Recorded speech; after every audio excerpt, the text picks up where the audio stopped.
Fala galera, sejam bem-vindos a mais um CIE Cast, o podcast do CIE Rio. Pessoal, hoje nós vamos abordar um tema muito relevante, que sempre merece um destaque nas nossas pautas. Enquanto muitos esperam que a infância seja um período de inocência, de oportunidades, para muitas crianças o trabalho infantil é uma realidade e uma realidade cruel. Privados de sua juventude, eles enfrentam desafios que vão além da sua idade. Por isso, é extremamente importante abrirmos espaços como este para explorar o impacto e as possibilidades para essa questão tão urgente na nossa sociedade. O nosso tema de hoje é o trabalho infantil, algo que mesmo nos dias atuais ainda persiste na nossa sociedade. Mas antes de a gente começar o nosso bate-papo, você já vai dando like na nossa transmissão, já vai se inscrevendo no nosso canal e segue o CIE Rio nas redes sociais, tá bom? Bom, pessoal, hoje eu vou conversar com dois atores importantíssimos no combate ao trabalho infantil e em toda a articulação que é extremamente necessária para que toda essa engrenagem gire. A minha primeira convidada, ela é procuradora do Ministério Público do Trabalho aqui no Rio de Janeiro, é mestra em filosofia pela USP e doutoranda em sociologia e direito pela UF. Ela é autora do livro Crianças Invisíveis, Trabalho Infantil nas Ruas e Racismo no Brasil. Eu converso hoje com a doutora Elisiane Santos. Seja bem-vinda, Elisiane. Olá, Luan, tudo bem? Obrigada pelo convite, é um prazer estar aqui no CIE Cast. Obrigado. Pessoal, o meu segundo convidado é auditor fiscal do trabalho e mestre em governança e direitos humanos pela Universidade Autônoma de Madrid. Ele compõe também a coordenação do Fórum Estadual de Prevenção e Erradicação do Trabalho Infantil e de Proteção ao Trabalhador Adolescente, o FEPET-RJ. Eu falo hoje com o Eugênio Marques. Seja bem-vindo, Eugênio. Obrigado, Luan. Boa tarde a todos. Elisiane, boa tarde para você e para quem está nos ouvindo ou assistindo. E é uma honra estar aqui. Luan já é um parceiro nosso de muitos anos, do FEPET, e a gente está se reencontrando agora no cast do CIE. Maravilha, Eugênio, obrigado. Realmente, né, falando de FEPET, eu vou até puxar o início da nossa conversa para o FEPET, porque afinal de contas foram 10 anos lá, né, participando de toda a articulação, de todas as ações de combate ao trabalho infantil, e a gente... por muitas vezes a gente percebe, no dia a dia que a gente percebe a importância dessa atuação conjunta, né, Eugênio? Porque por mais que haja muito trabalho ainda, e a gente percebe que as instituições trabalham bastante, ainda se enfrenta muito trabalho infantil no dia a dia e ele acontece praticamente dentro de um contexto de invisibilidade para a sociedade como um todo e num contexto até de... não sei se eu posso dizer dessa forma, mas dentro da invisibilidade, realmente é de enxergar o trabalho infantil como algo útil, né? Muitas vezes a sociedade enxerga no trabalho infantil alguma utilidade. Mas antes da gente falar de todo esse contexto, já aproveitando que a gente falou do FEPET, eu queria que você contasse um pouquinho do que é o FEPET, de como é a atuação dele e da história dele um pouquinho. Certo, né? Ano passado a gente teve a comemoração, inclusive, né, desse marco dos 20 anos do Fórum aqui do Rio de Janeiro. Então ele é um agrupamento, vou dizer assim, né, uma rede formada por diversos atores da sociedade civil, do governo, que se unem em prol dessa causa, do combate ao trabalho infantil e de proteção ao adolescente trabalhador. Ele tem uma coordenação colegiada grande, extensa, né, e a gente é o responsável pelo lançamento das campanhas do dia 12 de junho, no estado do Rio de Janeiro. Então a gente tem uma mobilização grande, alguns grupos de trabalho que tanto estão atuando assim, em conjunto para o lançamento das campanhas do 18 de maio, que é uma data marcante também, porque é a data de combate à violência sexual contra a criança e adolescente, que inclui a exploração sexual, né, uma das piores formas de trabalho infantil. Então, o FEPET sempre atuou nessa área e, propriamente dito, o combate ao trabalho infantil no dia 12 de junho, que é o Dia Mundial e Nacional de Combate ao Trabalho Infantil. Então, a gente vem com algumas reuniões durante o ano, é uma tentativa assim, de um espaço, né, que agrega discussão, mobilização e pensar em rede, porque a gente já viu que isso é essencial. A gente tem muitos atores políticos, atores governamentais, atores da sociedade civil, trabalhando em prol de criança e adolescente, em prol de afirmação dos direitos trabalhistas, né, do direito ao não trabalho da criança, do direito ao trabalho protegido para o adolescente. Então, sozinho, as coisas não funcionam tão bem quanto em rede. Aí o FEPET está um pouco aí para tentar criar esse vínculo, fortalecer esse vínculo e pensar em ações conjuntas. Tem funcionado muito bem aqui no Rio de Janeiro. Bastante, né? Até porque a gente envolve não só a fiscalização do trabalho, a qual você pertence, né? Mas a gente envolve também atores da sociedade civil como um todo, né? Então, a gente tem até pessoas físicas que envolvidas com a causa integram o fórum e auxiliam dentro das suas possibilidades. Isso é importantíssimo. Agora, Elisiane, a gente falou, o Eugênio trouxe aqui para mim a atuação do fórum, que é importantíssima, completou 20 anos em 2023 aqui no Rio de Janeiro. E aqui no Rio, o Ministério Público do Trabalho também integra esse fórum. Mas eu queria que você trouxesse para a gente qual é o papel, né, primordial do Ministério Público na erradicação do trabalho infantil. Certo. Bom, antes só cumprimentar também, né, nossa audiência e o Eugênio. Dizer que o Ministério Público do Trabalho, né, é uma instituição que tem por missão defender a sociedade, né, em relação aos direitos humanos, em relação à defesa da Constituição Federal, e o Ministério Público do Trabalho, mais especificamente, então, realizar essa defesa da sociedade em tudo que está relacionado ao mundo do trabalho. E uma dessas questões é o enfrentamento ao trabalho infantil, porque o trabalho infantil é uma grave violação de direitos, né, de direitos humanos da criança e do adolescente. É uma situação que não deveria acontecer nesse contexto de trabalho e de trabalho digno, né? Então, é um contingente muito grande de crianças e adolescentes no Brasil que estão em situação de trabalho infantil, né, segundo últimos dados oficiais. Aí podemos estimar em 1,8 ou 1,9 milhões de crianças e adolescentes, e aí nós temos esta missão árdua, né, junto com todos os demais órgãos integrantes da rede de proteção, que integram também o Fórum Estadual, de conseguir conscientizar a sociedade sobre os malefícios do trabalho que envolve crianças e adolescentes, ou seja, do trabalho que é realizado na idade que não é apropriada para o trabalho. E isso é importante que se diga, essa idade mínima que é estabelecida, né, em lei, ela não existe por acaso. Então, existem estudos e justificativas e um acúmulo histórico, né, que demonstra qual é a idade própria para ingressar no mundo do trabalho de forma produtiva, né? Então, o trabalho ele traz sérios prejuízos, acho que a gente vai falando sobre isso ao longo aqui do debate.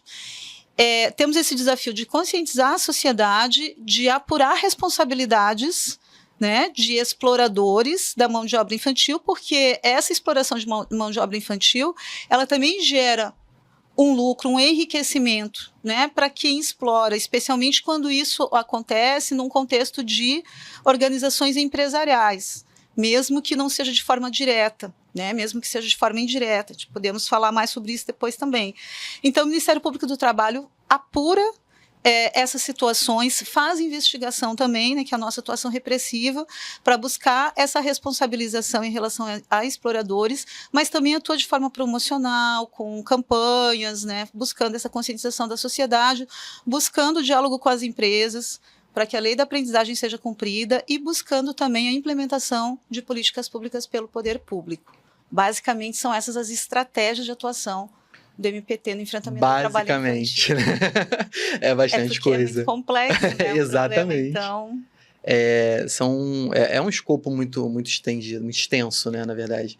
E, Eugênio, no escopo da fiscalização do trabalho, qual é a atividade primordial ali do auditor? Certo. A inspeção do trabalho, né, a gente é ligado ao Poder Público Executivo Federal, né, estamos no Ministério do Trabalho, na Secretaria de Inspeção do Trabalho, que é uma das secretarias do Ministério do Trabalho. Então, basicamente, também nós somos responsáveis pela execução de políticas públicas para fiscalizarmos o fiel cumprimento da legislação trabalhista. Então, a nossa atuação ela é dividida em projetos, né? A gente tem alguns projetos de execução, como, por exemplo, inserção de pessoas com deficiência no mercado de trabalho, combate ao trabalho análogo de escravo, combate à fraude ao vínculo empregatício. saúde e segurança do trabalho, né, das normas regulamentadoras, análise de acidentes de trabalho e inserção de aprendizes no mercado de trabalho, e o projeto, que é o projeto de combate ao trabalho infantil, que é um projeto prioritário, né, que ele é de execução obrigatória em todas as superintendências regionais de trabalho. Cada estado tem uma superintendência regional de trabalho, emprego, que é o órgão descentralizado, né, do Ministério do Trabalho, que, lá em Brasília, para que a gente possa ter um braço, né, para que tenha esse olhar em cada unidade da federação. Então, eu fui coordenador do projeto de inserção de aprendizes aqui no Rio de Janeiro.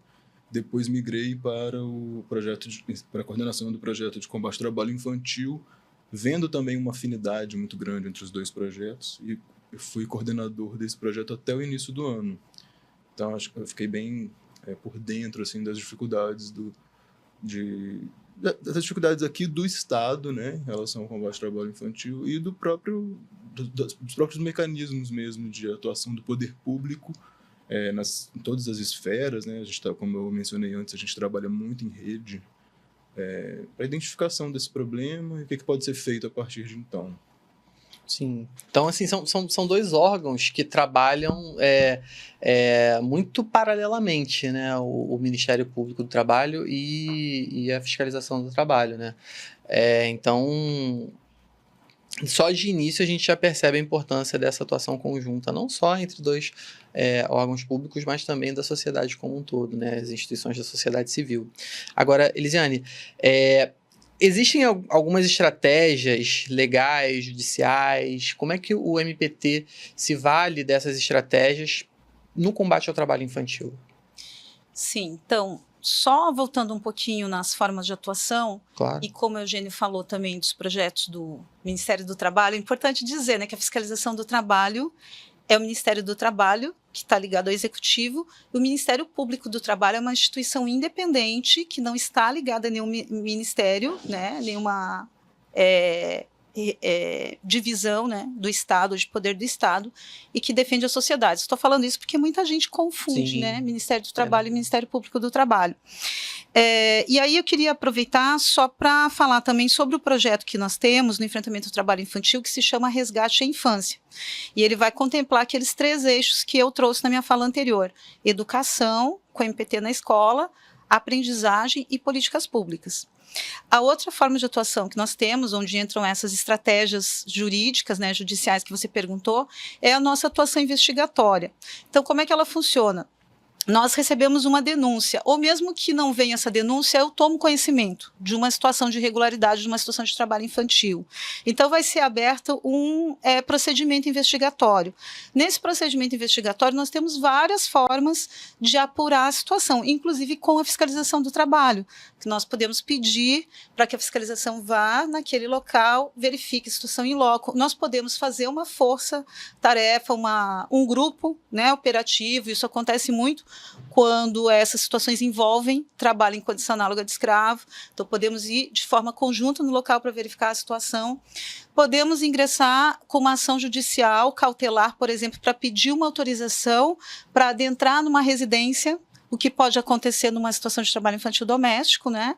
E várias outras formas de atuação, né? Requisitando documentos, exigindo apresentação dos planos municipais, né, quando se trata do órgão público, quais são as ações que estão sendo desenvolvidas naquele município, naquela localidade, para enfrentamento ao trabalho infantil. Então, dentro desse procedimento investigatório, vai se apurar a situação. Se houver uma pessoa responsável, pessoa física ou jurídica responsável pela situação de exploração, ela terá que ajustar a sua conduta, ou seja, eliminar, né, deixar de seguir nessa conduta ilegal, nessa conduta ilícita, e muito provavelmente também arcar com indenizações por dano moral, que nesse caso pode ser tanto individual quanto coletivo, né? Assim como também terá a obrigação de de pagar os direitos que seriam devidos se aquele contrato de trabalho fosse um contrato de trabalho válido, né? Então, isso são efeitos desse desdobramento dessa atuação. Isso pode acontecer de forma administrativa, dentro da investigação, através da assinatura de um termo de ajustamento de conduta, que acho que todos ouvem muito também, né? Ouvem falar sobre os TACs e indenizações que são previstas nos TACs, e quando nós não conseguimos fazer esse ajustamento de conduta dentro da investigação, aí nós ajuizamos uma ação civil pública. E aí, só assim, 2 detalhes também, né? A gente está falando de uma suposta situação onde conseguimos enxergar alguém, né, um empregador ou alguém que explora diretamente aquela criança, aquele adolescente numa idade que não está permitida no trabalho. Mas nós temos outras situações mais complexas onde a gente não enxerga esse explorador, mas ele existe, né? Quando a gente está lidando, por exemplo, com cadeias produtivas, né, onde aquele trabalho é terceirizado e passa por várias subcontratadas até chegar no beneficiário final do trabalho. Então, essa também né, a empresa beneficiária final, ela pode sofrer uma ação judicial, né? Nós temos outra situação onde o poder público pode ser réu de uma ação civil pública por omissão na adoção de políticas públicas no seu território, na sua localidade. É um dever, né, do Estado, está lá no artigo 227 da Constituição Federal.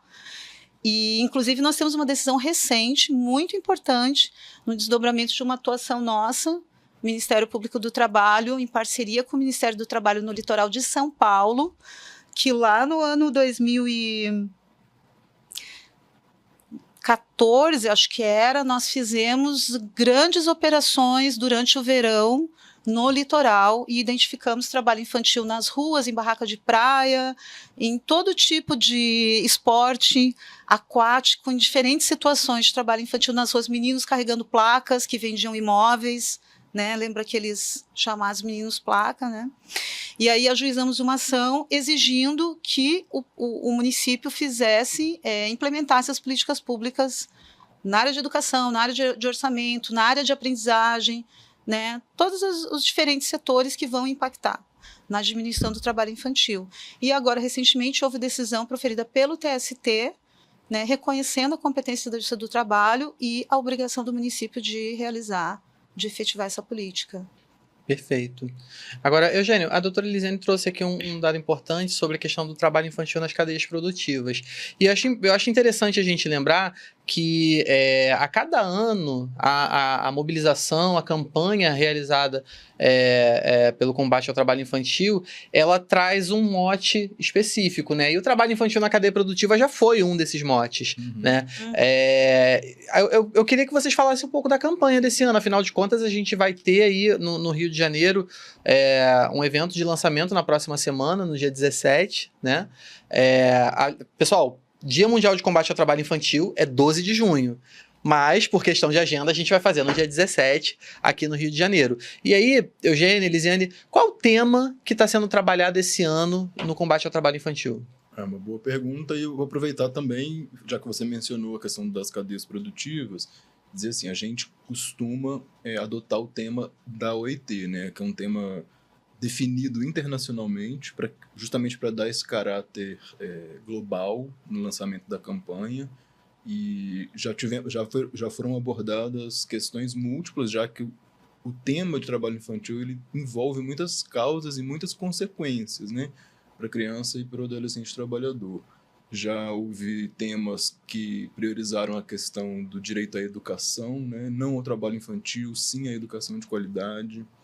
Já tivemos temas que abordaram as piores formas de trabalho infantil, né, com foco específico em algumas dessas piores formas de trabalho infantil. Já tivemos temas focados no trabalho infantil doméstico, voltado para a situação das meninas. Inclusive, em 2017, se não me engano, o tema foi sobre refugiados e crise, agravamento do trabalho infantil em situações tanto de refugiados quanto de desastres, né? Como, por exemplo, o que a gente tem visto agora no Rio Grande do Sul.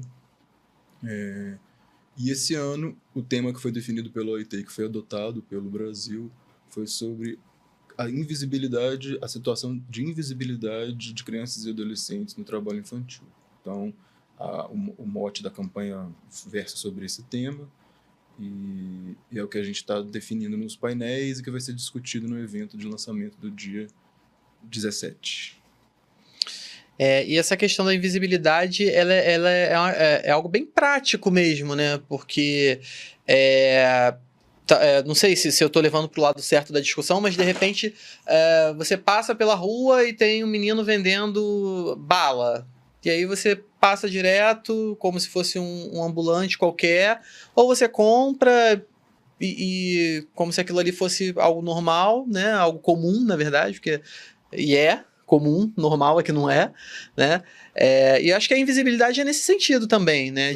De você normalizar e às vezes até romantizar a situação do trabalho infantil. Eu acho que a gente pode extrair assim, desse debate muitas coisas sobre a questão sobre essa palavra, essa junção da invisibilidade do trabalho infantil. Podemos pegar para uma perspectiva do trabalho infantil que nem aparece nos dados. Por exemplo, nós temos entre as piores formas de trabalho infantil os adolescentes que são recrutados pelo tráfico. Temos também adolescentes e crianças que são vítimas de exploração sexual.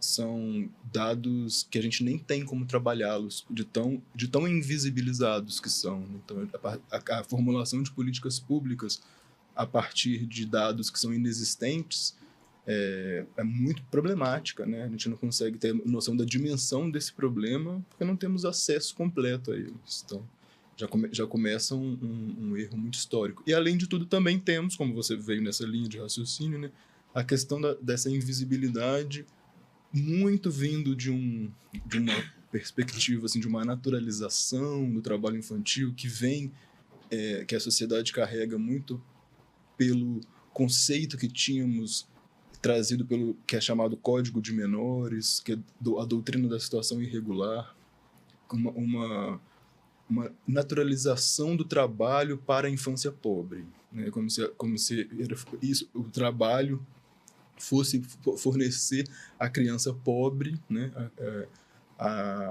uma possibilidade de mudança de vida, uma divisão das infâncias. Quando na verdade é o contrário, né? Quando na verdade os dados mostram que é o contrário. E exatamente isso, uma divisão dessas infâncias. Algumas infâncias acabam se tornando invisíveis, né? E acho que a gente pode trabalhar a partir dessa perspectiva também. O que é uma perspectiva já superada pela Constituição Federal, pelo ECA, que adota a doutrina da proteção integral, que é um olhar muito mais digno para os direitos da criança e do adolescente, é um olhar que não admite o trabalho infantil porque sabe os prejuízos do trabalho nessa idade. Então, eu acredito, eu espero, eu torço, eu luto, eu milito para isso, né? Que essa naturalização do trabalho infantil vem se dissipando, vai vir se dissipando. E é justamente com essas campanhas, com essa necessidade de discutir o tema, da gente mostrar o outro lado. E que eu acredito que isso ainda vai ser a pauta nossa dessas consequências do trabalho infantil, né, para crianças e adolescentes que estão trabalhando de forma irregular. Aí agora... Não, pode falar. Eu queria falar também sobre essa questão, né, que eu considero que a invisibilidade ela tem uma relação direta com as relações raciais no Brasil. Porque os próprios códigos de menores, né, se nós formos analisar, quando eles foram criados, eles tinham um objetivo específico que era regular a situação daquelas infâncias ou daquelas crianças que estavam na rua num período pós-abolição, no primeiro Código de 1927, e onde nós temos um contingente já naquele período, né, formado massivamente por crianças negras, filhos de escravizados libertos, que também estão numa situação de invisibilidade lá no período colonial, né, quando nós tivemos aqui quase 400 anos de escravização da população negra trabalhadora, que também é um detalhe, que não é um detalhe, né? É uma centralidade dessa questão, onde 1/3 da população escravizada no Brasil era formada de crianças e adolescentes também, né? Então, essa invisibilidade, ela vem lá do início dessa história. E esse lugar de não criança, ou seja, de um lugar, de um corpo de criança que foi feito ou está naquela condição de trabalho de forma naturalizada, historicamente perpassa essas infâncias negras. Esse problema, essa situação ela é tão perversa que quando nós temos a CLT, por exemplo, em 1943, mesmo com uma proibição de trabalho infantil, quando a nossa legislação trabalhista tem um avanço, né, em relação a proibir trabalho para crianças e adolescentes, primeiro com menos de 12 anos e depois com menos de 14 anos, ela abre uma exceção para essas crianças que dependem do trabalho para sua sobrevivência, ou seja, para as crianças pobres, que em sua grande, imensa maioria são as crianças negras. E aí o que a CLT vai dizer lá? Que em relação ao trabalho infantil nas ruas, se esse trabalho é desenvolvido para o sustento da família, o juiz, à época, né, estamos falando dos códigos de menores, o juiz poderia autorizar esse trabalho. Então, o que o Estado brasileiro faz? O próprio Estado brasileiro vai construindo essas distinções. E isso vai demarcando esse olhar da sociedade também para enxergar algumas crianças como crianças e outras crianças como não crianças. Né? Nós podemos ver isso até hoje, em relação a essa situação das ruas. E é interessante, assim, que é um marcador e não podemos não falar sobre isso, né, e não trazer isso para a centralidade do debate também, porque nós temos, por exemplo, testes sociais que mostram o comportamento de pessoas caminhando na rua, no centro de São Paulo, em relação a uma criança que é colocada ali parada, ela está ali figurando aquela situação. Aí colocam duas crianças com a mesma roupa, no mesmo lugar, da mesma altura, do mesmo tamanho. Colocam uma criança negra, colocam uma criança loira. Em relação à criança loira, rapidamente param, várias pessoas perguntam por que ela está ali, se ela está sozinha, se a família está por perto, enfim, várias tentam dar um apoio. Em relação à criança negra, depois de mais de 2 horas, né, um casal para e aí acha estranho ela estar sozinha naquele local e vai tentar, né, encontrar, procurar saber o que está acontecendo. Isso independe da condição social, financeira, né? É um experimento ali que colocaram duas crianças. Eu me lembrei disso agora, desculpa te interromper, mas eu lembrei. E é realmente constrangedor. É uma violência, é violento. É terrível. E são violências com as quais nós, pessoas negras aí, né, e população negra, ao longo de nossas vidas, vamos tentando nos encontrar estratégias de defesa em relação a isso, né? E as crianças são absolutamente marcadas com essas situações nas escolas, né, no seu cotidiano, no seu dia a dia e até mesmo no contexto de família. E um desses marcadores dessa naturalização de múltiplas violências, essa naturalização também do trabalho, né, de você, vai trabalhar, que bom, porque, né, pelo menos está, né, sempre aquele argumento, pelo menos está ajudando a família, pelo menos não está na rua. Então, é como se esse lugar da opressão, eles só se enxergassem em relação a essas infâncias, né, porque quando a gente vai trabalhar com outros olhares, os olhares são outros, né, não, imagina, não, meu filho vai estudar só depois que ele terminar a graduação e mais uma pós-graduação, né? Enfim, são diferentes olhares para uma mesma situação. A meu ver, se explica assim pela questão classe, mas a questão classe no Brasil, ela está intrinsecamente ligada à questão racial. Com certeza. E aí eu vou até levantar essa bola aqui, já que você trouxe essa informação super relevante, importantíssima, né? Os dados da PNAD de 2019, né, que é a Pesquisa Nacional por Amostra de Domicílios, ela mostra que boa parte das situações de trabalho infantil eram apontadas em meninos, né, e meninos negros. E de 2019 para 2022, que foi a data da última PNAD, né, não mudou muita coisa. Né? Não mudou. A gente continua num contexto bem próximo. Sim, a Mari Del Priore tem até um livro onde ela organiza vários estudos e eles apontam até exatamente isso, assim, um dos textos, esse perfil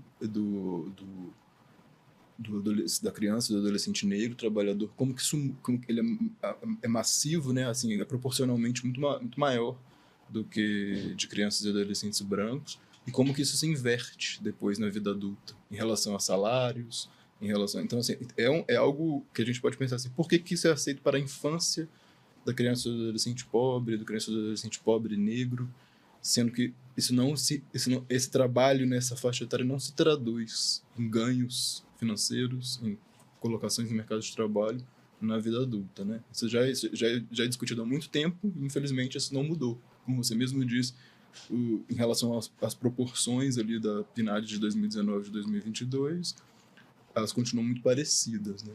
Temos um dado ali, que esses dados também se repetem muito no Brasil, que é em relação à faixa etária, que eu acho bem relevante, né? Eu acho que a gente não pode comemorar, porque termos ainda o trabalho infantil nessa quantidade é algo para sempre nos mobilizarmos. Sim. Mas o trabalho infantil no Brasil, a maioria dele, a grande maioria dele, 80%, mais ou menos 80%, é na faixa etária de 14 a 17 anos. E quando eu falo que é trabalho infantil nessa faixa etária, eu estou falando de trabalho infantil mesmo, não estou falando do trabalho na aprendizagem, não estou falando do trabalho de 16, 17 anos protegido dentro das condições estabelecidas por lei, né? Porque isso daí também é uma coisa que a gente precisa sempre estar dizendo, assim, o trabalho no Brasil, ele é permitido a partir dos 16 anos, obedecendo a algumas condições, com a exceção que a lei traz da aprendizagem a partir dos 14 anos, também obedecendo uma série de condições para que aquilo possa se tornar uma aprendizagem legal, né, para que não seja considerado um trabalho irregular também. Então, quando a gente fala trabalho protegido para o adolescente, é um trabalho na aprendizagem a partir dos 14 ou um trabalho de 16, 17 anos que obedeça os requisitos da Constituição. Então, quando a gente está falando do trabalho, dos dados da PNAD nessa faixa etária de 14 a 17 anos, é um trabalho que não tá dentro dessas condições permitidas por lei. E ele é onde se concentra a maior quantidade de trabalhadores infantis no Brasil, né? Apesar do ECA, nós considerar criança até os 12, adolescente, ter essa divisão, né, pelas normas da OIT que o Brasil adotou, o conceito de criança para termos de trabalho infantil vai até os 18 anos incompletos. Então, também tem essa questão dessa divisão aí para a gente ter em mente. Isso é interessante para a gente formular políticas públicas, saber desses dados, se apropriar desses dados, porque poderia ser possível, né, assim, poderíamos ter esforços para transformar essa situação ilícita, essa situação proibida por lei, em uma situação permitida por lei, né? Já que tem várias empresas que ainda não cumprem as cotas de aprendizagem, já que existe uma prioridade na contratação nessa faixa etária de 14 a 17 anos em relação à aprendizagem, e também atentar ao fato de que o adolescente de 16 anos já pode ingressar no mercado de trabalho nas condições que a lei permite. Sair dessa condição irregular para essa condição regular é um dos nossos desafios quando a gente fala hoje de combate ao trabalho infantil e proteção ao adolescente trabalhador. Acho que eu fui um pouco para um outro tema, mas é interessante, né? Posso aqui fazer um gancho também? Claro. É interessante isso que você estava falando da aprendizagem, a relação inversa, né? Inversamente proporcional. Eu ia falar justamente esse termo. 5 a 14 anos, de 14 a 17 no trabalho infantil, e o contingente de descumprimento da aprendizagem que nós temos, que é mais ou menos, bate, agora eu não sei como é que está a lista lá, né, do Ministério do Trabalho, mas era 1 milhão e tanto de potenciais vagas, ou seja, de vagas que deveriam ser direcionadas a adolescentes e jovens, e não são daí por N, né, tantos motivos que são apresentados e que são objetos de investigação nossa também. Terminou de falar lá atrás, que a gente faz essa investigação no contexto de cumprimento da lei da aprendizagem, né, e que é mais ou menos num quantitativo quase semelhante a esse contingente de 14 a 17 anos, ou seja, as vagas de aprendizagem que já existem hoje, elas seriam suficientes ou quase suficientes para quase erradicar o trabalho infantil. Para praticamente erradicar nessa faixa etária. Vocês foram falando, eu fui fazendo algumas anotações mentais aqui, né? E uma delas foi essa questão da lógica inversamente proporcional, porque matematicamente falando, né, a gente tem uma maioria de população de meninos negros no trabalho infantil. E se você for converter essa população depois para o mercado formal de trabalho, em questão de salarial, né, a lógica se inverte. Né? Ou seja, Sim. quanto mais você trabalha na infância, menos você tem de resultado na idade adulta. Né? Eu acho que, grosso modo mesmo, para a gente levar para você que está nos assistindo, a informação base é essa. Né? Trabalho infantil ele não te traz louros do futuro. Né? Pelo contrário, ele traz marcas que vão ser prejudiciais, que podem ser prejudiciais, porque aí a gente leva muitas vezes... É importante também a gente trazer e combater esse tipo de discurso de eu trabalhei e tô vivo, eu trabalhei e tô bem. Né? Acho muito importante a gente trazer argumentos para combater esse tipo de discurso, porque a lógica é realmente inversamente proporcional. Né? O trabalho na infância ele não vai se converter, né, em ganhos no futuro. Posso aproveitar esse gancho? Claro. Porque, assim, exatamente uma coisa que eu sempre gosto de falar é sobre a relação mesmo do trabalho infantil com a questão da educação. Porque, assim, isso é uma coisa que todo mundo é favorável a uma educação de qualidade no Brasil, né? Isso é uma coisa, acho que é indiscutível, assim, é uma coisa que está posta. E nós temos dados que mostram essa relação entre o trabalho na adolescência, como eles são prejudiciais para a questão da educação mesmo. A Unicef ela tem um estudo que mostra que só com adolescentes de ensino médio, que entre adolescentes de 15 a 17 anos, a segunda principal causa no Brasil de evasão escolar é o trabalho. E aí eu estou falando do trabalho infantil, porque, por exemplo, no caso da aprendizagem, a aprendizagem ela exige a questão da educação. Então, o trabalho infantil mesmo, ele é muito problemático nessa faixa etária, né? Ele é destrutivo para a educação formal, para que a pessoa consiga se formar no ensino médio. A OIT também tem um estudo que ela compara a performance em português e matemática de alunos de 10 países da América Latina, no caso do espanhol nos outros países, né? E ela percebe, a constatação desse estudo é que os resultados desses alunos que trabalhavam eram piores do que os dos alunos que não trabalhavam. Então a gente tem algumas informações, alguns estudos que mostram essa questão. E isso eu estou falando só da educação. A gente poderia estar falando da saúde, a gente poderia estar falando da vivência daquela época, né? Como é que... Quando eu começo a falar do assunto, eu lembro de muita coisa, assim, né? Já são muitos anos na área. Eu estava lembrando agora até de um estudo do Banco Mundial. Ele estava apontando o que era mais interessante. E a gente está falando de um banco, né? O que era mais importante para o futuro do trabalho. E aí ele compara o cérebro da criança e do adolescente, assim, a capacidade de absorver informação, como é muito maior do que a de um adulto. Assim, é como se fosse uma super máquina, digamos assim, né? O aprendizado é muito inerente a essa faixa etária, a essa fase da vida. Então, quando você substitui esse momento por um momento que já inseri na lógica produtiva, de repetição de tarefa, de quebrar a potencialidade ali do que ela está aprendendo no colégio, é muito danoso para a sociedade. Queima essas etapas todas, né? Não é nem só para aquela pessoa, para aquela família, para aquele vínculo, mas a gente está perdendo... É porque a reação é em cadeia, né? Uhum. Eu queria falar também sobre evasão e seguir na questão racial, né?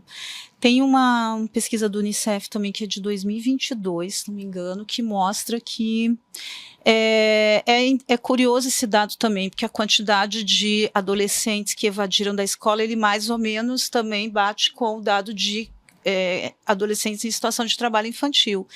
E nesse estudo foi identificado que 70% das crianças que saíram eram meninos e negros.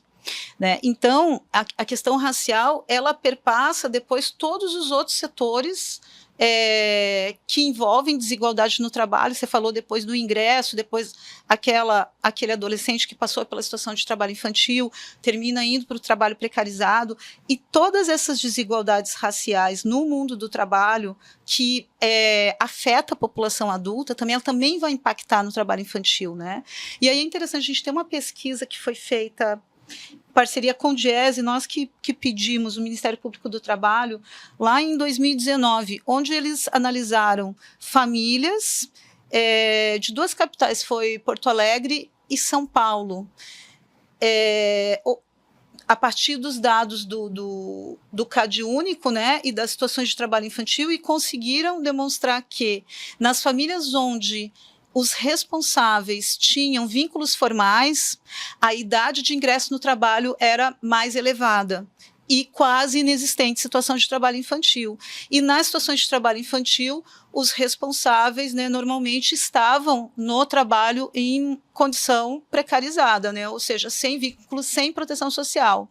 Quando a gente vai olhar para um retrato de Brasil hoje, vai analisar qual é a massa trabalhadora, quem são as pessoas que compõem a massa trabalhadora que está ocupando massivamente o trabalho informal, que está nessas profissões também não regulamentadas, onde os direitos não foram reconhecidos, exemplo, trabalhador em plataformas digitais, né, em aplicativos, categorias de trabalhadoras que mesmo com o avanço legislativo ainda não têm os direitos cumpridos. Exemplo clássico, trabalhadoras domésticas, né?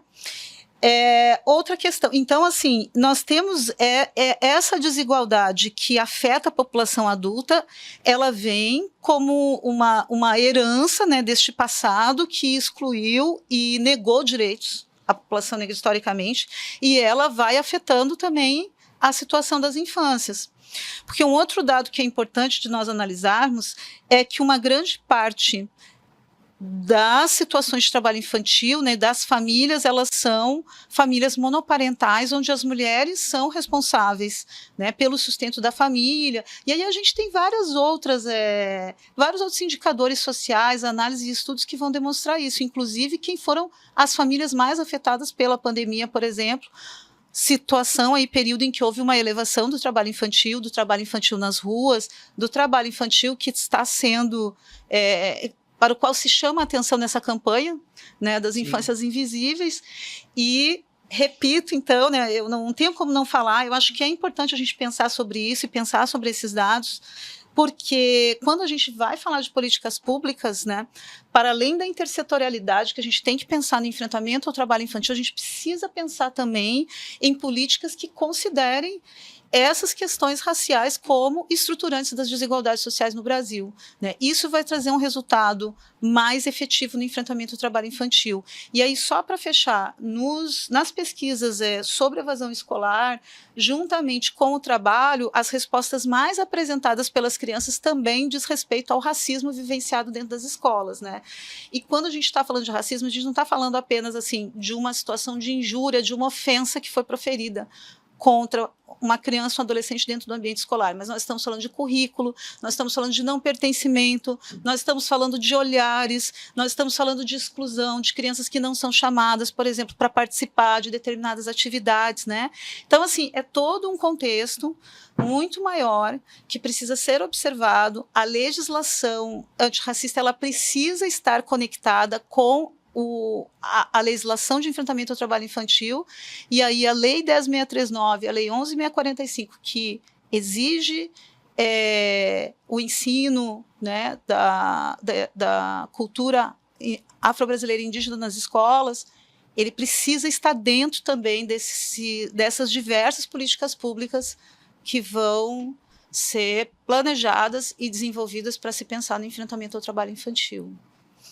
Perfeito. E aí, eu acho que se a gente fizer um exercício mental aqui, a gente consegue visualizar muito claramente essas diferenças que você colocou, né? Dessa exclusão da classe negra e a sua relação com o trabalho infantil. É só você aí que está em casa fazer um exercício mental. O cara que eu contrato para fazer um serviço ou outro, aquilo. Então, nessas faixas de trabalho, a gente verifica majoritariamente, como você colocou, a população negra, né? E para você que está nos assistindo também, a gente falou, eu fui fazendo as minhas anotações mentais aqui, né? E o Eugênio e a Elisiane falaram muito bem sobre a questão da aprendizagem como uma alternativa, né, de combate ao trabalho infantil. Então, você, empresa que está assistindo e ainda não contrata, entre em contato com a gente para saber como contratar um aprendiz de forma legal, de forma segura, de forma protegida. O nosso e-mail está aí na tela, tá bom? É o nosso Saiba Mais. E você, jovem, adolescente, que está em busca da sua primeira oportunidade de trabalho, protegido, seguro, né? Tem o QR Code que a gente está disponibilizando na tela, ele vai ficar até o final da transmissão, e aí você pode ver a vitrine de vagas do CIE, acessar as oportunidades que tiverem mais a ver com o seu perfil, tá bom? Gente, eu queria que vocês trouxessem agora, e eu imagino que vocês tenham vários, mas aí pra gente não perder muito daqui da nossa transmissão, eu queria que vocês trouxessem um caso emblemático que seja para vocês, e aí eu vou ter 2, né, no combate ao trabalho infantil, porque eu sei, assim, Eugênio tem alguns anos de vivência, eu conheço algumas histórias, algumas até surreais, né, mas aí eu queria que vocês compartilhassem conosco um caso emblemático que tenha vindo assim na cabeça de vocês. Posso começar com você? Não sei se eu vou conseguir compartilhar né, apenas. Eu digo porque, às vezes, essa discussão sobre o combate ao trabalho infantil, a gente fala muito mobilização, números, mas na hora que me pega, assim, é quando eu lembro dos casos que eu atuei, que eu fui lá na ponta, que eu fui ver o que era.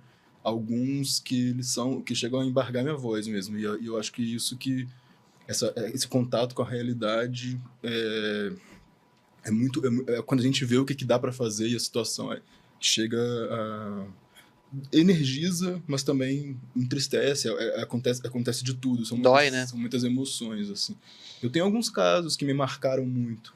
Eu já sou editor fiscal do trabalho há 14 anos e sempre estive envolvido com combate ao trabalho infantil, combate ao trabalho análogo de escravo, que são as minhas 2 grandes paixões dentro dos projetos do Ministério do Trabalho. E uma vez eu fui acompanhar um grupo de fiscais para a gente ver a situação. Eu posso citar isso porque isso me marcou muito. A situação do lixão em Boa Vista, em Roraima. E a realidade, estávamos lá com a equipe e a gente vê crianças disputando com urubus a manga podre. É uma coisa de você pensar assim, o que eu consigo fazer a partir daí, dessa realidade de trabalho, realidade daquela família, de sobreviver daquela forma.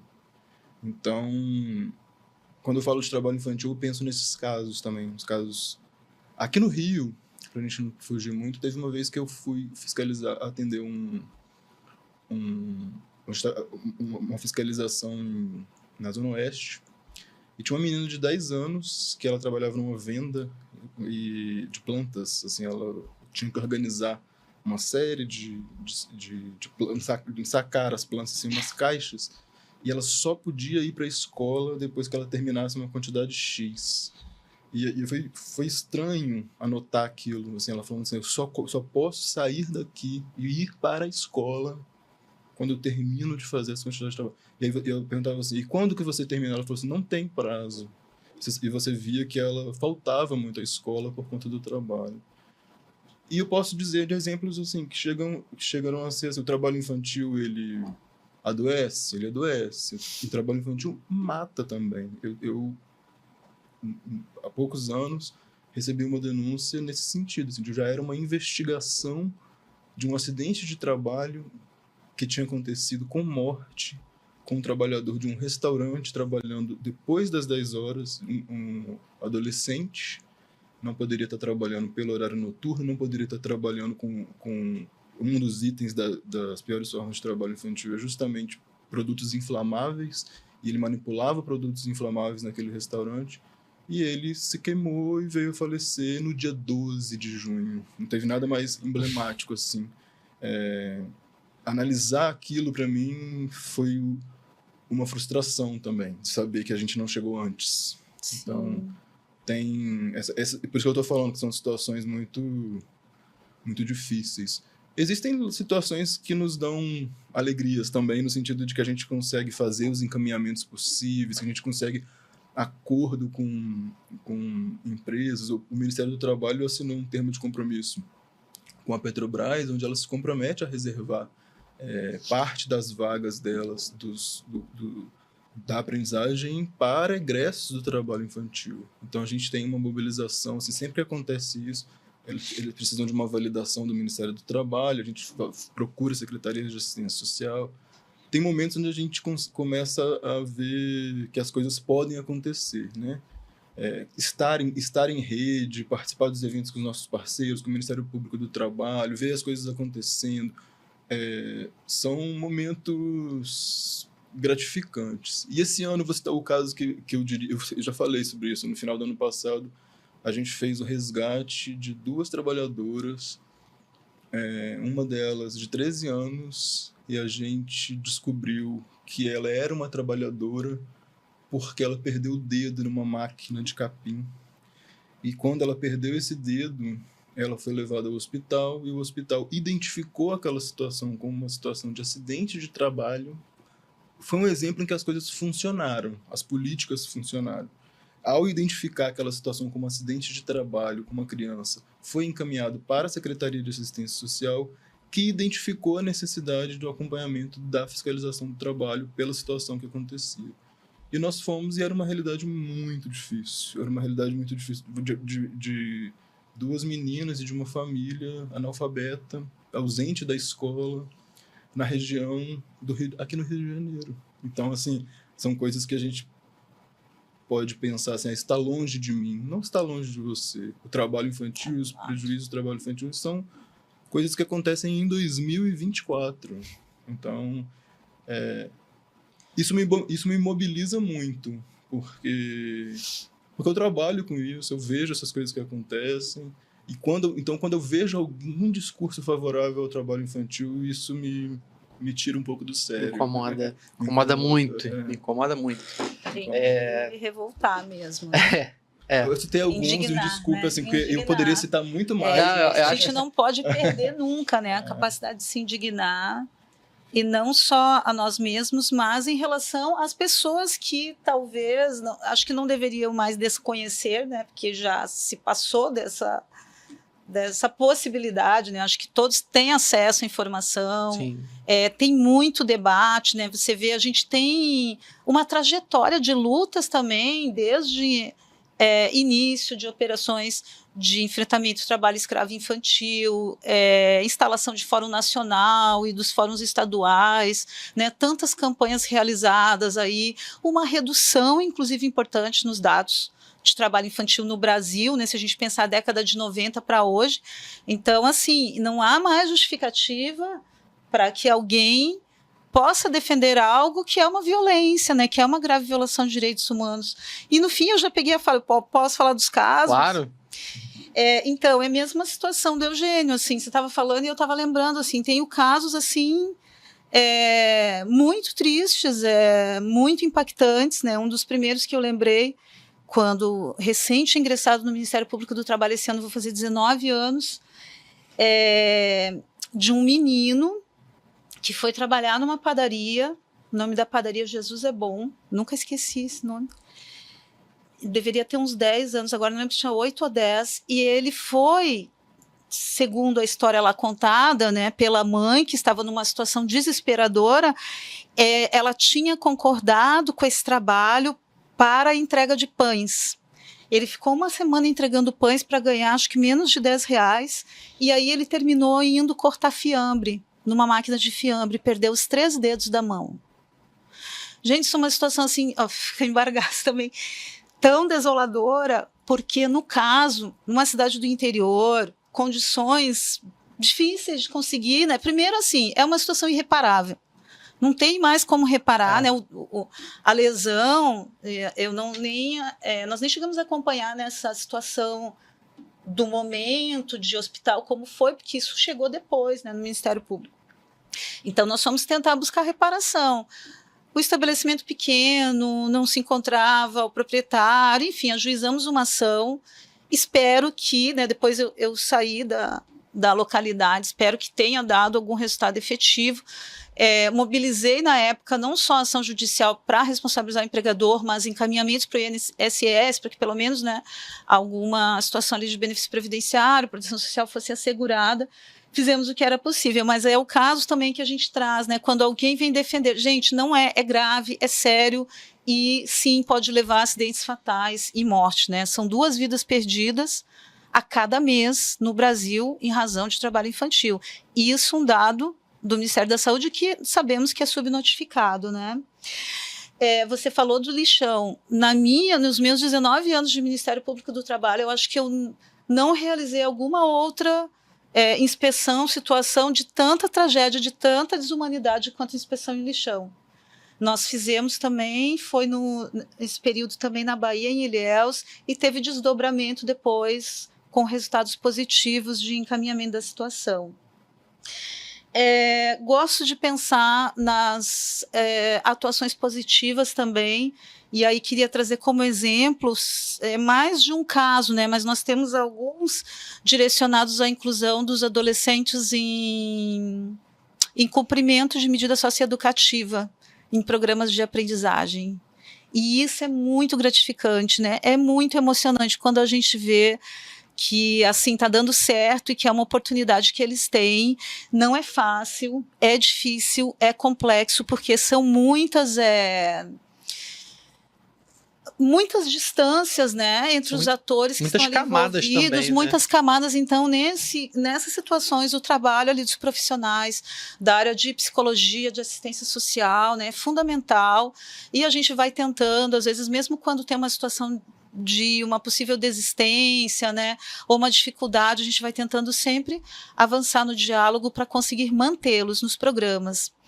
É muito interessante também que, junto com o socioeducativo, tem os adolescentes em situação de acolhimento, que eu também já peguei uns casos que a gente conseguiu encaminhar, e é indescritível o que representa, né, a aprendizagem para aquela adolescente, que estava me emocionando agora de forma positiva. Porque eles estão numa situação em que eles estão em abrigos e, ao completar 18 anos, eles precisam sair de lá, né? Então, dificilmente serão adotados, porque sabemos como são essas relações no Brasil, né? Lamentavelmente, a adoção é difícil alguém adotar com essa idade, e a maioria, então, às vezes pode terminar até ingressando numa situação de rua, né?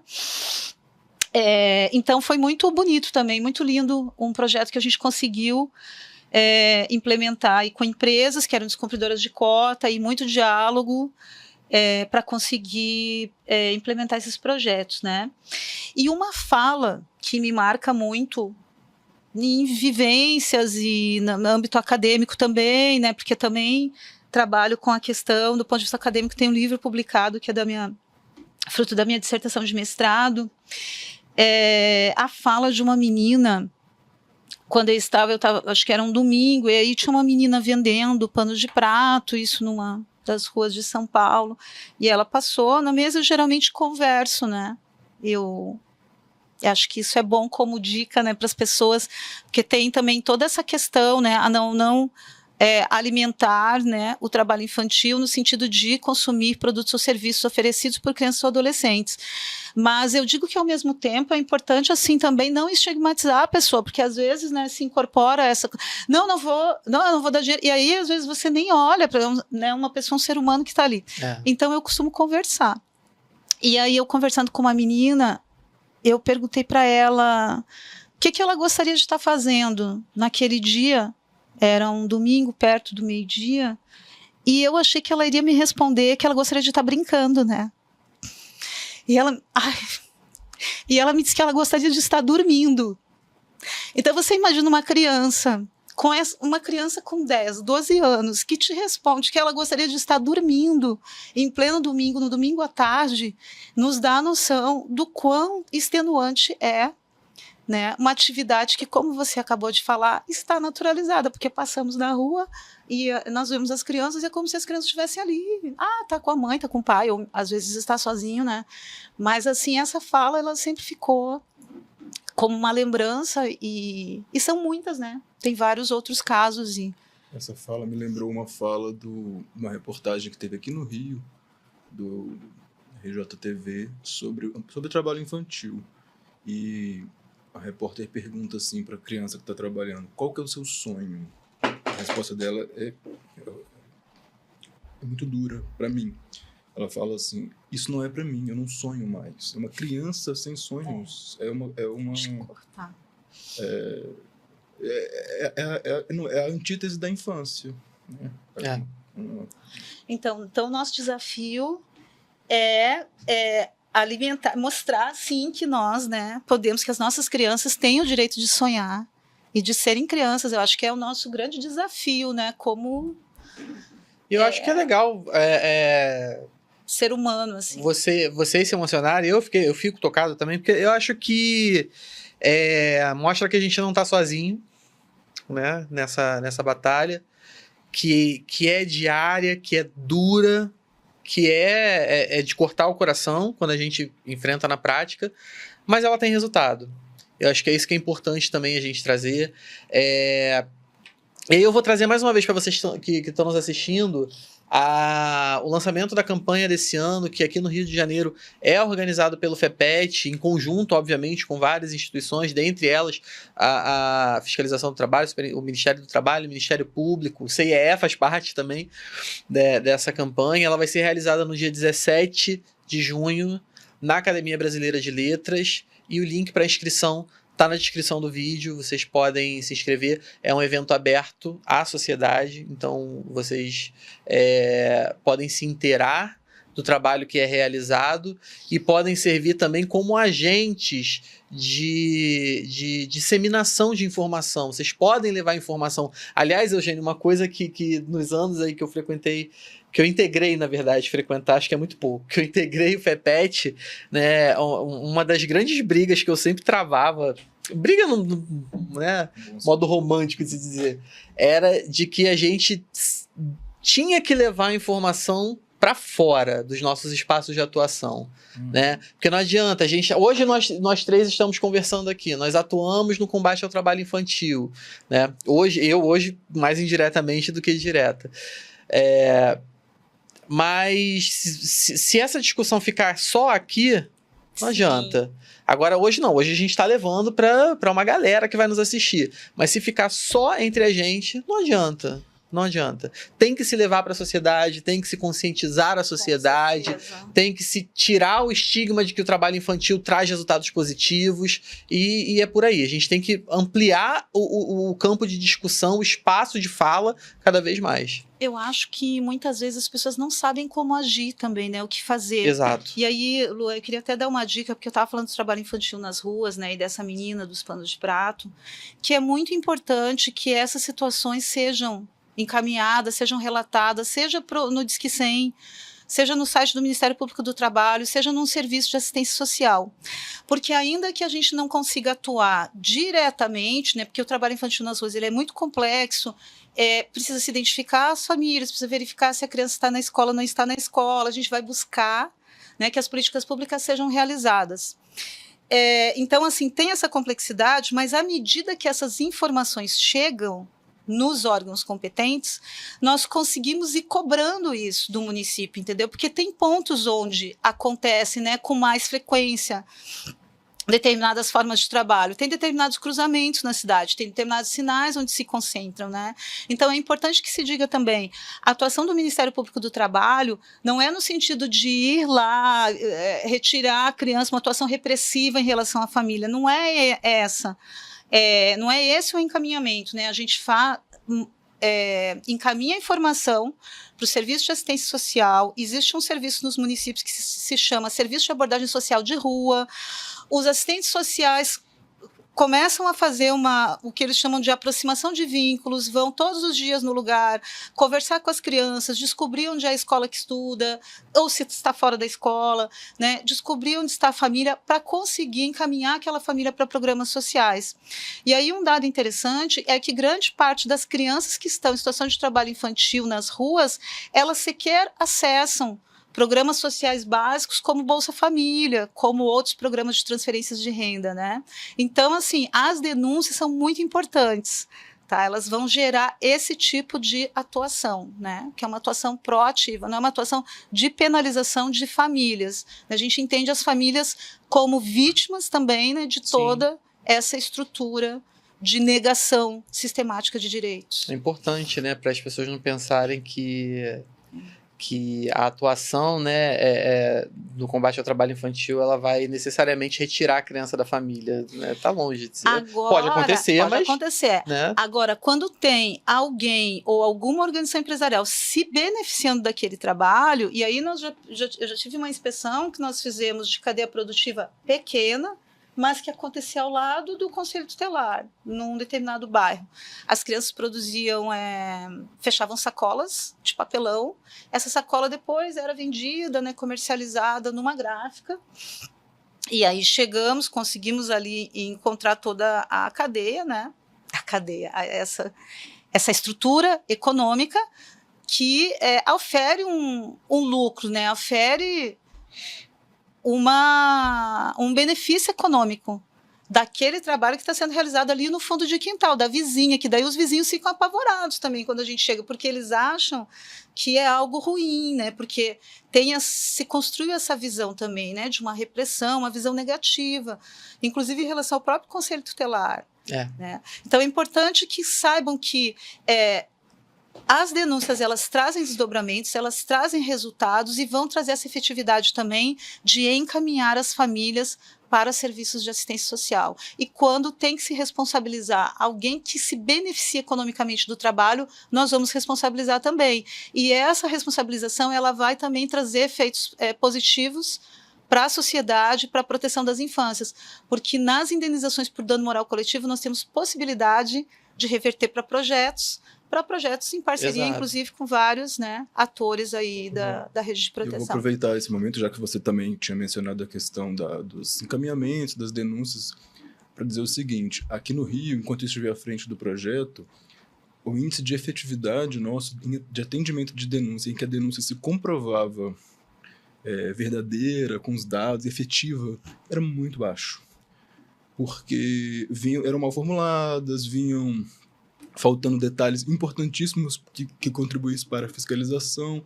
Às vezes, era um caminho que até chegar ali na fiscalização para que a gente pudesse fazer, já tinham passado meses. Então, e aí a gente criou um sistema chamado de Sistema IP, onde ele tem dado muito certo. Eu acabei fiscalizando, enquanto estive à frente da coordenação no Rio, nos últimos meses, conseguia encontrar denúncias que estavam ali bem descritas, chegaram rápido para a gente, porque às vezes até esse negócio chegar na ponta, é um percurso que torna aquilo... Eu tive muito problema com isso, com essa gestão disso aqui no Rio de Janeiro, de atender denúncias que eram não eram efetivas, enquanto o planejamento dava muito resultado. Então acabava que o pessoal, o corpo fiscal, as pessoas que acabavam falando: chegou outra denúncia, já sabendo que aquilo seria algo que não atenderia o escopo do projeto, que é, de fato, a identificação da criança e do adolescente em situação irregular. Então é importante que a pessoa que faça a denúncia... Eu hoje em dia, tenho recomendado o uso do sistema IP, quando a denúncia for dirigida ao Ministério do Trabalho, porque ela está ali com o que a gente precisa, de fato, para conseguir chegar naquela situação. E também já vai dirigida para o órgão, porque às vezes tem uma... Passa por vários. Passa por muita coisa até chegar na ponta. Então eu queria também dar essa... Perfeito. Se a pessoa digitar lá no Google Sistema IP, ela vai... O Sistema IP do trabalho escravo já funciona há muito tempo, e aí a gente sentiu a necessidade de criar o trabalho infantil. Ano passado a gente teve uma reunião, Minas Gerais apurou as denúncias do Sistema IP, tem um resultado muito positivo, sabe? Então, acho que é bom também. E qualquer cidadão pode acessar. Então, você que está em casa aí, já testa. Acessa o Google, Sistema IP, Trabalho Infantil. Verifica, pesquisa, conta pra gente como foi. Tá bom? Gente, estamos quase acabando, né? Acho que se a gente fosse, né, estender, papo de uma semana, verdade. Papo de um livro. Fala um pouquinho do teu livro, Elisiane. Acho que é muito importante a gente ter um pouquinho dessa história. Eu acho que eu falei um pouco já sobre ele, porque quando eu trago a questão, né, das relações raciais inseridas lá num contexto de pós-abolição, na própria exclusão que a legislação trabalhista fez, e nessa situação de hoje do trabalho infantil nas ruas, já traz esse cenário do que está no livro, né, que se chama Crianças Invisíveis, Trabalho Infantil nas Ruas e Racismo no Brasil. Mas acho que o livro também traz uma questão importante que a gente não falou aqui ainda, e eu estava aqui me me cuidando aqui para eu não esquecer, que é da importância também, né, do protagonismo juvenil, da participação política dos adolescentes e jovens, principalmente, na luta por direitos. Eu trago esse percurso também no livro, da importância do movimento nacional de meninos e meninas de rua, lá na década de 80, né, no período de Assembleia Nacional Constituinte para promulgação da Constituição Federal de 1988. Né? Então, a conquista do artigo 227, que rompeu com toda aquele estigma que era trazido nos códigos de menores, de tutela do Estado, né, de penalização de infâncias negras ou de infâncias historicamente excluídas, ele é fruto também deste protagonismo, desta luta, né, dos adolescentes, das adolescentes. Então, hoje é muito importante também que estejam à frente. Não vou nem dizer junto, acho que eles precisam estar à frente desse debate, né? E tem várias formas de participar, assim, politicamente, dessa construção política, dentro da sua própria escola, participando dos grêmios, participando de projetos nos territórios, que tem diversas organizações sociais, né? Aqui no Rio, muitos trabalhos, assim, bacanas. Não vou falar para não excluir um ou outro, né? Mas, assim, diferentes... em diferentes regiões, né, periféricas que buscam essa referência pela educação, por uma educação libertária, por consciência social, por consciência política, por uma educação antirracista, por uma educação que respeite a diversidade. Né? É importante a gente falar das diversidades das infâncias também. Né? Se construiu muito esse olhar ali com aquele perfil de infância eurocêntrico, né? E nós temos as infâncias negras, nós temos as infâncias indígenas, nós temos crianças com deficiência, nós temos crianças LGBTQIA+, né? E todas essas diversidades, elas também precisam ser consideradas, né, nesse contexto de infância, de forma humanizada, onde todos os direitos sejam respeitados, onde todas as crianças possam ser crianças. Perfeito. A gente está quase caminhando para o fim. E aí eu queria, antes de vocês darem um recado para o pessoal que está nos assistindo, só para a gente fechar mesmo, porque como eu falei, a gente podia virar o dia aqui falando sobre esse tema. Mas eu queria que... Vocês já falaram sobre isso ao longo do nosso bate-papo, mas um exemplo prático aqui. Eu, como cidadão, que ações, que iniciativas eu posso tomar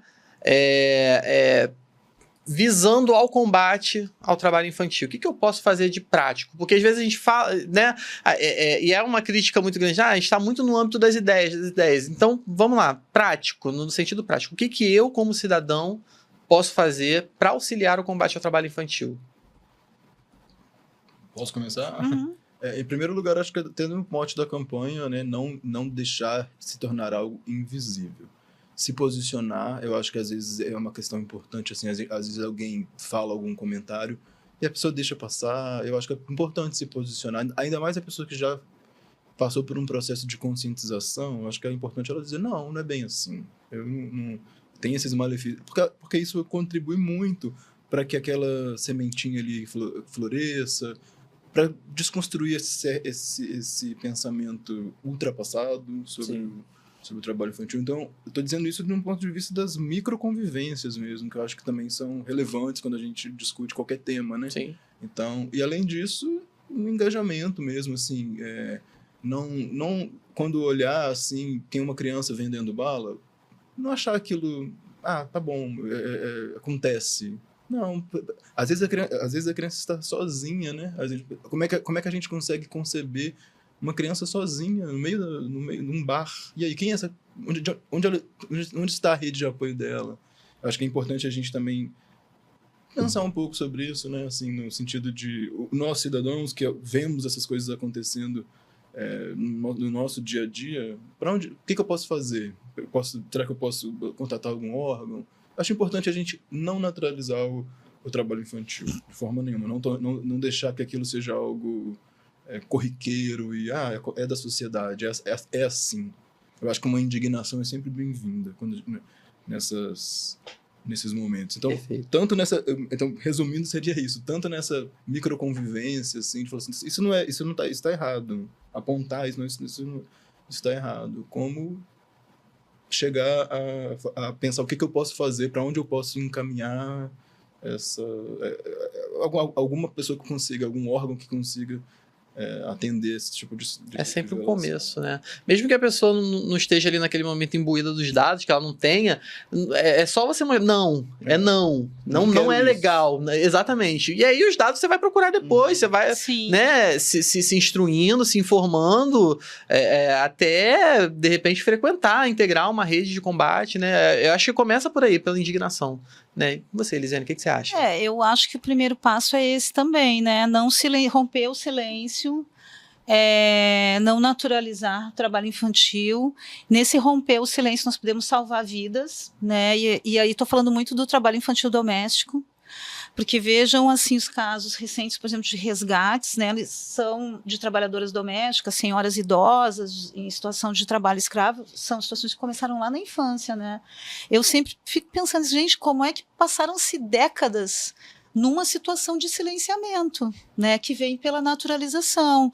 E aí, se a gente for buscar, a gente não tem tempo agora, mas assim, tem outros casos, tem casos com desfecho trágico, né, com morte, com lesão, com violência física, de situações de trabalho infantil doméstico que chegaram a esse resultado por conta deste silêncio, desse pacto silencioso da sociedade.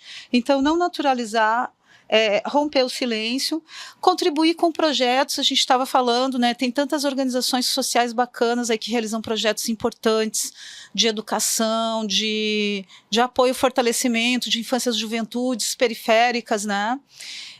Eu acho que quem tem essa possibilidade também é uma boa ação que pode ser feita.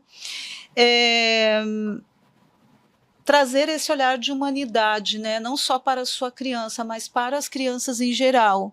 E aí acho que isso pode desencadear nesse contato, conversa, um contato mais próximo, que talvez a sensação de impotência ela aconteça, porque a gente não consegue na hora agir, né?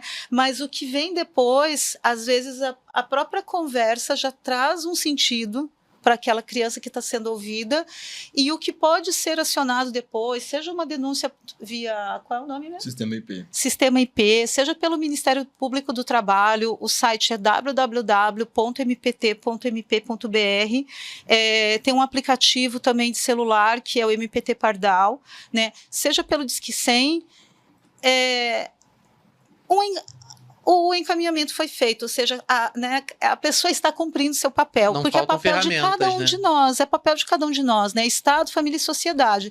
Então a gente não pode continuar imobilizado, a gente precisa cumprir o nosso papel, seja com esse encaminhamento de notícia de fato, seja com compartilhamento de conteúdo, seja contribuindo com projetos e com a não naturalização das violências. Perfeito. Eu acho que a gente... esse papo é muito importante para mim, é muito agradável, porque, né, participei durante uma década aí, né, praticamente um terço da minha vida foi dedicado diretamente às ações de combate ao trabalho infantil. Então, é um tema que realmente mexe muito comigo, assim como percebi que mexe com vocês também. E é o que eu disse, é importante a gente ter essa sensibilidade, e é importante que a gente ainda se emocione e que a gente ainda fique indignado com essas situações, que a gente percebe que não está sozinho, efetivamente. E aí eu queria...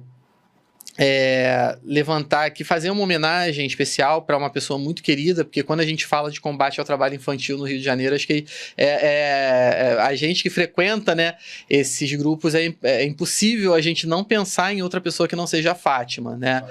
Fátima Chamas, auditora fiscal do trabalho, importantíssima, essencial no combate ao trabalho infantil no estado do Rio de Janeiro. Então eu acho que a gente precisa... Fátima quer ver essas câmeras, por sinal ela estaria aqui hoje com a gente também, né? Então, Fátima, Fátima, um beijo, obrigado por você fazer tanto e por tantos. Eu acho que você serve como exemplo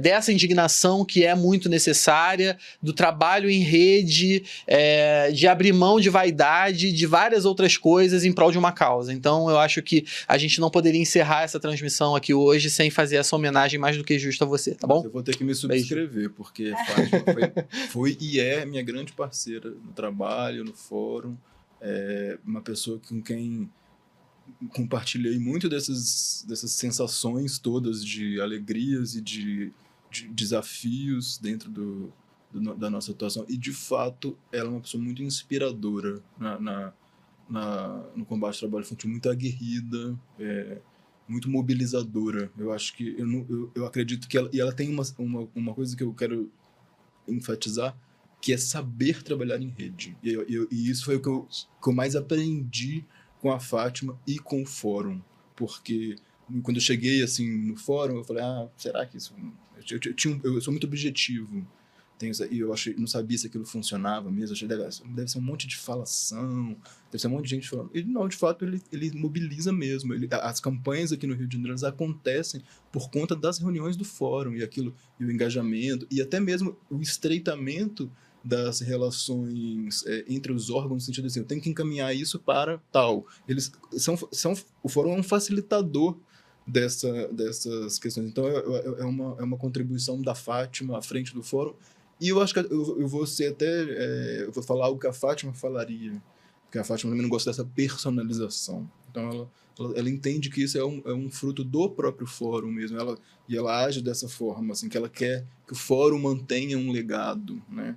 E eu acho isso importante também, o fórum existir para além das pessoas, Sim. para além das instituições, né? Mas, de fato, ela é uma pessoa especial. Muito legal falar um pouquinho também, Eugênio, porque eu fiquei 12 anos, né, em São Paulo antes de vir para o Rio. E eu tenho pouco tempo no fórum aqui do Rio também. E antes da gente iniciar aqui, eu estava conversando com o Luan e com a Paula, né? Como é bacana essa mobilização, né, do fórum aqui, assim, que é bastante atuante. A gente evidencia assim, que tem uma participação ativa de todos os integrantes, né? Eu fui super bem acolhida também, comentava isso antes da gente iniciar.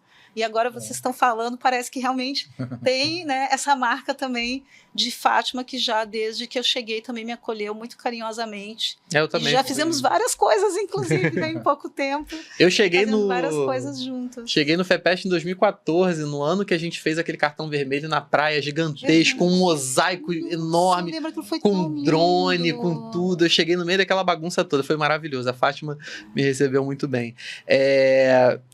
Gente, infelizmente a gente está encerrando aqui a nossa transmissão, mas antes disso, a Elisiane falou da Paula. Paula é supervisora técnica do programa de aprendizagem, está aqui no backstage hoje. Beijo, Paula. Né? A gente estava conversando antes da transmissão sobre algumas questões, né? Trazendo a pauta, discutindo, e a Paula participou muito bem disso. Mas aí, para a gente encerrar, Eugênio, Elisiane, eu queria... desculpa, gente. Então, assim, só para o pessoal do fórum, do FEPET, não ficar com ciúme, tá? Eu vou, para fechar... Então, assim, no nome da Fátima, eu agradeço a todos pela atuação. Mas vocês sabem que a Fátima é especial, né? Mas vocês todos e todas são maravilhosos. Mas só para ninguém ficar com ciúme. Aliás, você que está nos assistindo, siga o FEPET no Instagram. A gente tem um perfil no Instagram, @FEPETRJ, tá? Siga o FEPET lá. Tem informação de eventos, de formações, enfim, tem muita coisa importante lá. Então, Eugênio, Elisiane, para a gente encerrar, eu queria que vocês dessem um recado realmente para quem está nos assistindo sobre a importância do combate ao trabalho infantil, enfim, aquilo que vier à mente de vocês. E aí vocês podem olhar para a câmera 1 ali e passar a mensagem de vocês. Vou começar com você, Elisiane. Bom, eu queria dizer que é uma luta muito grande, né, e de muito tempo, então, de muitas pessoas que vieram antes de nós e que seguirão nesse enfrentamento, né, acho que são grandes desafios que temos pela frente, mas acredito que juntos e juntos, somos fortes e vamos conseguir avançar. vamos conseguir avançar na garantia de direitos das crianças e adolescentes, na garantia da proteção integral da criança e do adolescente, né, na efetivação do artigo 227 que está na Constituição Federal, que foi conquistado com tanta luta que a gente precisa fazer que ele realmente aconteça na sociedade brasileira. E aí, para que isso realmente, que a gente não perca a esperança, né, nessa luta, por mais difíceis que sejam esses desafios. E para isso, acho que além do trabalho em rede, né, a gente não pode perder, não pode deixar a esperança se esvair.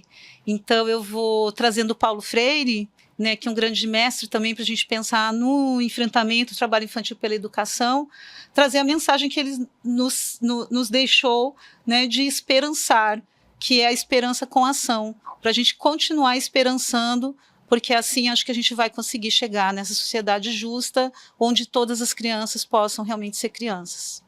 Muito obrigada. Perfeito, obrigado, Elisiane. Eugênio, Depois você. da fala da Elisiane, já fica um pouco mais difícil. Complicado, né?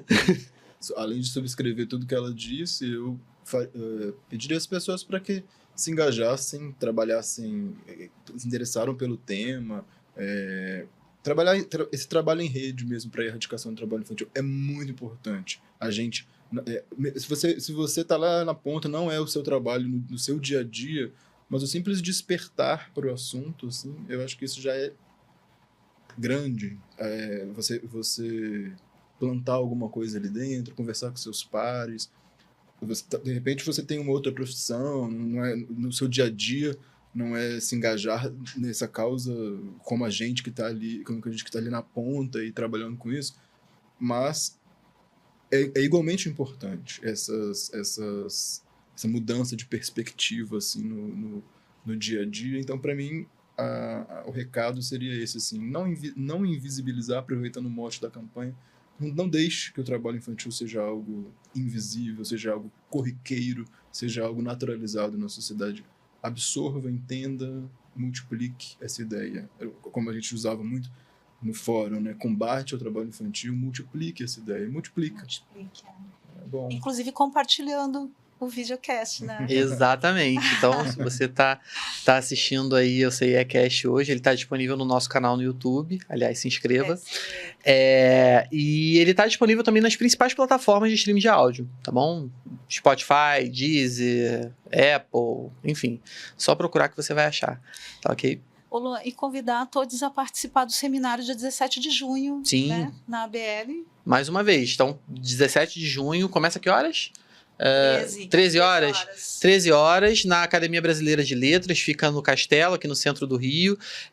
O link para inscrição tá na descrição do vídeo, tá? Então vocês podem se inscrever, como eu falei, é aberto à sociedade, então é um espaço, como o Eugênio falou, para você multiplicar, né? Então para você adquirir conhecimentos, adquirir informações e multiplicar essa ideia.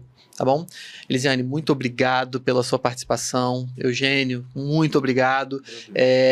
Eu acho que a gente, para além de a gente não se sentir sozinho nessa luta, eu acho que a gente cumpre um papel importantíssimo, que é o de conscientizar, de informar a sociedade. Eu acho que a gente aqui rompe a bolha, né? A gente fura essa bolha de falar para nós mesmos, a gente leva a informação adiante, isso é importantíssimo. Então, mais uma vez, muito obrigado pela participação de vocês, de coração. Obrigado a vocês. Muito obrigada, vamos juntos. Então, você que está assistindo aí, fica ligado no CIEcast. Hoje esse episódio foi de conscientização, de informação, de indignação, como a gente falou muito essa palavra hoje. Então fica ligado, vem muita coisa boa por aí. Tchau, tchau.